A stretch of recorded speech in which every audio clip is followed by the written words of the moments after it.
உங்க வாழ்க்கையில உங்கள அடுத்த கட்டத்துக்கு போடாம தடுக்கிற ஒரு பெரிய வில்லன் யார் தெரியுமா? செலவு. அத எப்படி கண்ட்ரோல் பண்ணி, எப்படி சேமிக்கலாம் அப்படின்றத நீங்க கண்ணுல பார்க்க போறோம். Let's welcome to Money Trigger channel. நீங்க சேமிக்கணும்னு முடிவு பண்ணிட்டீங்கன்னா, ஃபர்ஸ்ட் கண்ட்ரோல் பண்ண வேண்டிய விஷயம் செலவ. செலவ மட்டும் நீங்க கண்ட்ரோல் பண்ணா போதும். ஆட்டோமேட்டிக்கா சேவிங்ஸ் அதுவா ஏறிட்டே இருக்கும். ஏகப்பட்ட விஷயத்துல நம்ம விதவிதமா செலவு பண்ணிட்டு இருக்கோம். நம்மள அறியாமயே சில செலவுகள் பண்ணிட்டு இருக்கோம். அந்த மாரி உள்ளத கடைசியா வரிசையா ஒண்ணொண்ணா பார்க்கலாம். ஃபர்ஸ்ட் நம்ம ஆதி காலத்துல எடுத்துக்கோங்க. ஒரு ரூ. 500 எடுத்துட்டு மார்க்கெட் போவோம். அந்த மார்க்கெட் போயிட்டு ரூ. 500க்குள்ள என்னென்ன தேவையோ, வீட்டுக்கு தேவையான அத்தியாவசிய பொருட்கள் எல்லாமே அந்த ரூ. 500க்குள்ள மட்டும் தான் வாங்குவோம். பட் ஆனா இப்ப பாருங்க, ஒரு சூப்பர் மார்க்கெட் போறோம். ஒரு ஒரு ஒரு இதுவே இருக்காது. அதாவது நம்ம அத்தியாவசிய செலவு வாங்கணும்னு சொல்லிட்டு போவோம். பட் ஆனா நம்மள அறியாம ஏகப்பட்ட பொருட்கள பார்ப்போம். அந்த பொருட்கள பூராத்தையும் மொத்தமா வாங்கி போட்டு நம்மட்ட கேஷ் இருக்கு. ஜிபே இருக்கு. ஜிபே இருக்குன்னு சொல்லிட்டு ஒரு தைரியத்துல எல்லாத்தையும் மொத்தமா போட்டுருவோம். ரூ. 500க்கு வாங்க வேண்டிய பொருள் இடத்துக்கு போயி, பட் ஆனா ரூ. 5000 செலவு பண்ணுவோம். என்ன ரீசன்னா ஜிபே. ஜிபே யூஸ் பண்றதுனால அவுட் ஆஃப் கண்ட்ரோல். நம்ம பொருள ரூ. 500ன்ற லிமிட்டோட இருந்தா பரவால்ல. பட் ஆனா தேவையில்லாத பொருள அதிகமா வாங்குறதுக்கு அதிக வாய்ப்பு ஜிபே உண்டாக்குது. நான் ஜிபே யூஸ் பண்ணியே ஆகணும். அந்த மாரி ஒரு நீட் இருந்துச்சுன்னா, மெயின் அக்கவுண்ட்ல அதாவது பல்க்கான அமௌண்ட் வச்சிருக்கிற அக்கவுண்ட்ல ஜிபே லிங்க் பண்ணாதீங்க. இதுக்குன்னு செப்பரேட் ஒரு சேவிங் அக்கவுண்ட். அது சின்ன அமௌண்ட் எவ்வளோ ஒரு 1000 ஒரு சின்ன லிமிட்டோட போட்டு யூஸ் பண்ணுங்க. தேவைப்பட்டா அங்கேருந்து ரீஃபில் பண்ணுங்க. அந்த மாரி கொஞ்சம் யூஸ் பண்ணீங்கன்னா, கொஞ்சம் கண்ட்ரோல் பண்ணலாம். மேக்ஸிமம் ஆனா ஜிபே அவாய்ட் பண்ணுங்க. இன்னொன்னு பேங்க்ல போய் ரூ. 100 கட்டு, ரூ. 50 கட்டுன்னு வாங்கிட்டு வீட்ல எடுத்து வச்சுட்டு இன்னைக்கு போறோமா ஒரு ரூ. 100 ரூ. 200 செலவுனா, அந்த ரூ. 100லேருந்து 2 ரூ. 100 எடுத்துட்டு போய் செலவு பண்ணி பாருங்க. ஆட்டோமேட்டிக்கா உங்க ரூவா ஆட்டோமேட்டிக் சேவிங் ஆகும். ஏன்னா நமக்கு அறியாமையில நம்ம ஜிபேல அதிகமா விட வாய்ப்பு அதிகம். ஸோ இந்த பேங்க்ல ரூவா எடுத்துட்டு மேக்ஸிமம் கேஷே எப்பவுமே யூஸ் பண்ணி பழகுங்க. மணி ஆட்டோமேட்டிக்கா சேவிங் ஆகும். அடுத்து மனுஷங்க பெருசா செலவு பண்றது ஹோட்டல். ஒரு வீக்கெண்ட்னா போதும் மேக்ஸிமம் ஹோட்டல்ல நெறைய பேர் சாப்பிடுவாங்க. இது போக அடிக்கடி சாப்பிடுற பழக்கமும் உண்டு. இதனால ஒரு சின்ன கம்பேரிசன் சொல்றேன். சிக்கன் போய் வாங்குறீங்க. ஒரு ஒரு போனஸ் வாங்குறீங்கன்னு வச்சுக்கோங்க. அது ரூ. 150 இருக்கும். அவங்களுக்கு குடுக்குறது 100 கிராம் சிக்கன் குடுப்பாங்க. பட் ஆனா பிரைஸ் ரூ. 150. அதே சிக்கன நீ ரா மீட்டா போய் வாங்குனீங்கன்னா, கடையில வெறும் ரூ. 30 தான். அந்த ரூ. 30 வாங்கி நீ வீட்ல போய் குக் பண்ணீங்கன்னா, சின்ன அதர் கொஞ்சம் எண்ணெய் அந்த மாரி செலவுக்கு ஒரு ரூ. 20 வச்சா கூட ரூ. 50 தான். பட் ஆனா, நீங்க அந்த ஹோட்டலுக்கு ரூ. 100 எக்ஸ்ட்ரா பே பண்றீங்க. ஸோ வீட்ல நீங்க குக் பண்ணி சாப்பிட்டா ரொம்ப பெட்டர். அடுத்து மனுஷனுக்கு பெருசா வர்றது ஈபி பில்லு. நம்மள அறியாம எலக்ட்ரிக்கல்ல எப்படி எப்படியோ அது ஏசியோ என்னென்னமோ டிவைஸ ப்ராப்பரா மெயின்டெயின் பண்ணாம எலக்ட்ரிக்கல் பில் அதிகமா வர வாய்ப்பு இருக்கு. ஸோ எல்லா எலக்ட்ரிக்கல் டிவைஸும் கரெக்ட்டா ப்ராப்பரா மெயின்டெயின் பண்ணீங்கன்னா கொஞ்சம் எலக்ட்ரிக்கல் கன்சியூம் கொஞ்சம் கம்மியாகும். ஸோ நீங்க சொந்த வீடு வச்சீங்கன்னா யோசிக்காம சோலார் போட்டுருங்க. ஒரு 2 ஏசி வீட்ல இருந்தாலே மேக்ஸிமம் 10,000 பில் வர வாய்ப்பு அதிகம். நீங்க சோலார் 5 கிலோவாட் போட்டீங்கன்னா உங்களுக்கு பெரிய லெவல் சேவிங்கா இருக்கும். மாசம் பில்லே ஃப்ரீயா இருக்கும். ஸோ சொந்த வீடு வச்சுன்னா சோலார் போட்டுருங்க. அடுத்ததா பார்த்தா பெரிய செலவு பார்த்தீங்கன்னா பெட்ரோல்.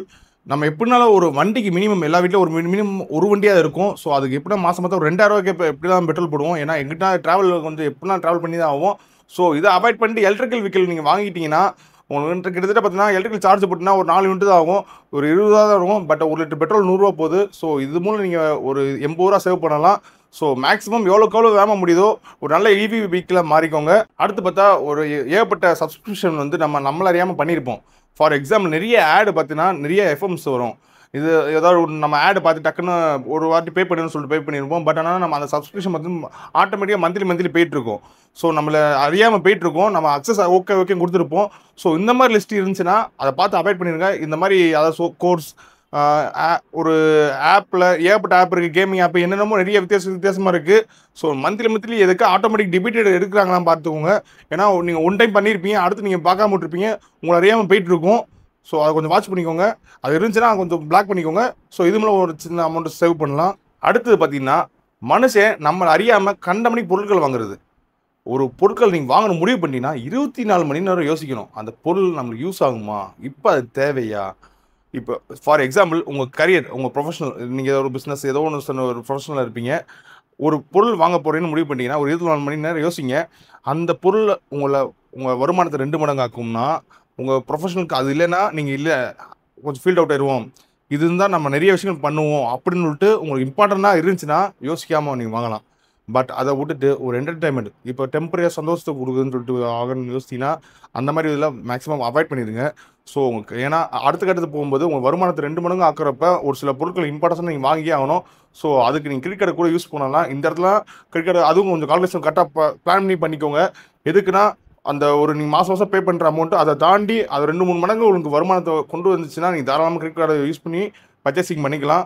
இது வரைக்கும் நம்ம எப்படி செலவெல்லாம் சிக்கனமாக்கலாம்னு சொல்லிட்டு பார்த்தோம். அடுத்து நம்ம எப்படி சேவிங் பண்ணலான்றத பார்க்கலாம். மாதம் பிறந்தோடனே ஃபஸ்ட்டு நீங்கள் செலவு பண்ணுறது வந்து ஒரு இன்வெஸ்ட்மெண்ட்டுக்கு இன்வெஸ்ட் பண்ணுங்கள்.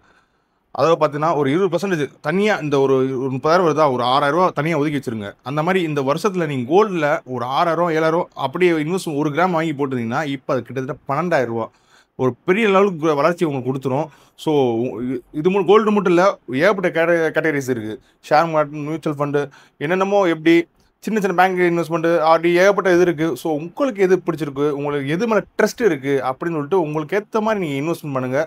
20% கம்பல்சரி அதுக்கு இன்வெஸ்ட் பண்ணிகிட்டே இருக்கணும். அந்த ரூபாவை நீங்கள் எதுக்குமே தொடாதீங்க. ஏன்னா அதுதான் உங்களுக்கு பெரிய லெவலுக்கு சேவிங். அதுவும் நீங்கள் வளர்கிற மாதிரி கொண்டு பண்ணிங்கன்னா ஒரு குறிப்பிட்ட ஷேர் மார்க்கெட்டில் ஒரு குறிப்பிட்ட ஷேர்ஸ் எல்லாம் இன்வெஸ்ட் பண்ணிங்கன்னா வளர்கிறப்ப இன்வெஸ்ட் பண்ணிங்கன்னா அது வந்து ஃபியூச்சரில் பெரிய லெவலுக்கு இருக்கும். ஃபார் எக்ஸாம்பிள் பார்த்தீங்கன்னா விப்ரோ கம்பெனி வரும்போது 10 ரூபா தான். பட் ஆனால் ஒன் ஆஃப் த டைம் பார்த்தீங்கன்னா அது அந்நேரம் வந்தப்போ நீங்கள் வாங்கியிருந்தீங்கன்னா இப்போ அதோட மதிப்பு வந்து பல லட்சம் கோடின்ற மாதிரி சொல்கிறாங்க.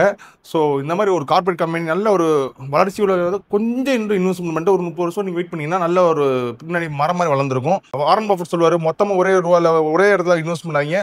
ஸோ செப்பரேட்டாக பல விஷயத்தில் கொஞ்சம் கொஞ்சமாக இன்வெஸ்ட் பண்ணிட்டாங்க. அது ஃபியூச்சரில் பெரிய லெவலுக்கு ஹெல்ப்ஃபுல்லாக இருக்கும்.